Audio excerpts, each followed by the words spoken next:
Assalamualaikum warahmatullahi wabarakatuh. Perkenalkan, nama saya Nurul Piayate dari kelas E, Akuntansi S1 Angkatan 2021.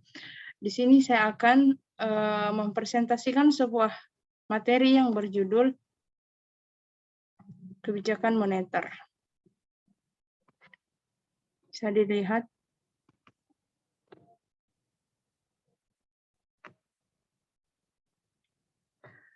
Apa itu kebijakan moneter? Kebijakan moneter adalah proses mengatur persediaan uang sebuah negara untuk mencapai tujuan tertentu, seperti menahan inflasi, mencapai pekerjaan penuh atau lebih sejahtera. Kebijakan moneter dapat melibatkan mindset standar bunga pinjaman, margin requirement, kapitalisasi untuk bank atau bahkan bertindak sebagai peminjam usaha terakhir atau melalui persetujuan melalui negosiasi dengan pemerintah lain. Selanjutnya yaitu penggolongan kebijakan moneter. Penggolongan kebijakan moneter terbagi menjadi dua, yaitu yang pertama kebijakan moneter ekspansif atau monetary expansive policy, dan yang kedua kebijakan moneter kontraktif atau monetary kontraktif. Nah, adapun penjelasan dari kebijakan moneter ekspansif atau monetary expansive policy yaitu suatu kebijakan dalam rangka menambah jumlah uang yang beredar. Kebijakan ini dilakukan untuk mengatasi pengangguran dan meningkatkan daya beli masyarakat atau permintaan masyarakat. Kebijakan ini diterapkan pada saat perekonomian mengalami resesi atau depresi. Nah, selanjutnya yaitu kebijakan moneter kontraktif atau monetary kontraktif, yaitu kebijakan yang dilakukan dalam rangka mengurangi jumlah uang yang beredar. Kebijakan ini dilakukan pada saat perekonomian mengalami inflasi. Kebijakan moneter kontraktif disebut juga dengan kebijakan uang ketat atau tight money policy. Selanjutnya itu kebijakan moneter dapat dilakukan dengan menjalankan instrumen kebijakan moneter, yaitu antara lain yang pertama, operasi pasar terbuka atau open market operation, yang kedua fasilitas diskonto atau discount rate, yang ketiga rasio cadangan wajib atau reserve requirement ratio, dan yang terakhir yaitu himbauan moral.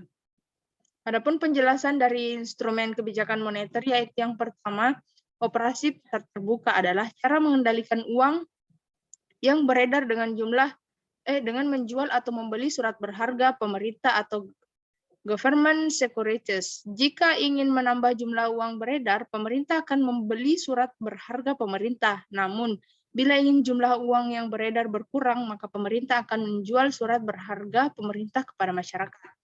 Nah, selanjutnya itu fasilitas diskonto adalah pengaturan jumlah duit atau uang yang beredar dengan memainkan tingkat bunga bank sentral pada bank umum. Bank umum kadang-kadang mengalami kekurangan uang sehingga harus meminjam ke bank sentral.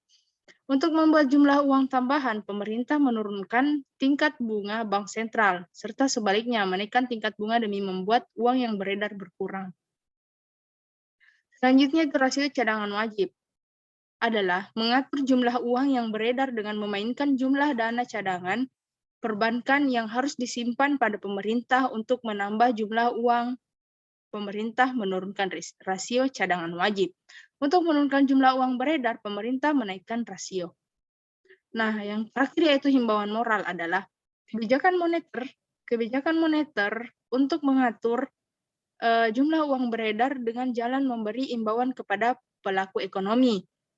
Contohnya seperti menghimbau perbankan pemberi kredit untuk berhati-hati dalam mengeluarkan kredit, untuk mengurangi jumlah uang beredar, dan menghimbau agar bank meminjam uang lebih ke bank sentral untuk memperbanyak jumlah uang beredar pada perekonomian.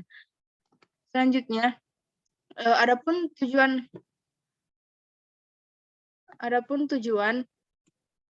dari kebijakan moneter, yang pertama yaitu menjaga kestabilan ekonomi, artinya pertumbuhan arus barang dan jasa seimbang dengan pertumbuhan arus barang dan jasa tersedia. Yang kedua yaitu menjaga kestabilan harga, artinya harga suatu barang merupakan hasil interaksi antara jumlah uang yang beredar dengan jumlah uang yang tersedia di pasar. Yang ketiga yaitu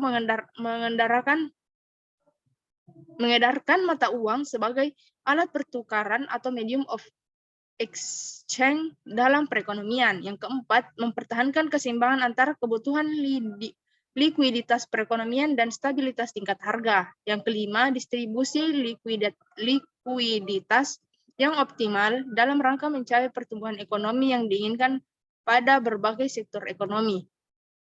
Nah, selanjutnya yaitu yang keenam, membantu pemerintah melaksanakan kewajiban yang tidak dapat terrealisasi melalui sumber pemerintah yang normal.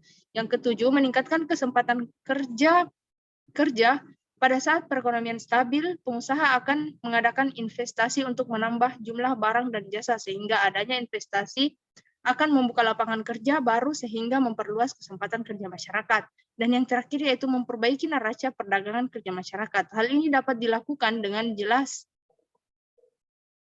dan jalan meningkatkan ekspor dan mengurangi impor dari luar negeri yang masuk ke dalam negeri atau sebaliknya. Tadi hasil presentasi dari saya tentang kebijakan moneter. Kurang lebihnya mohon dimaafkan. Assalamualaikum warahmatullahi wabarakatuh.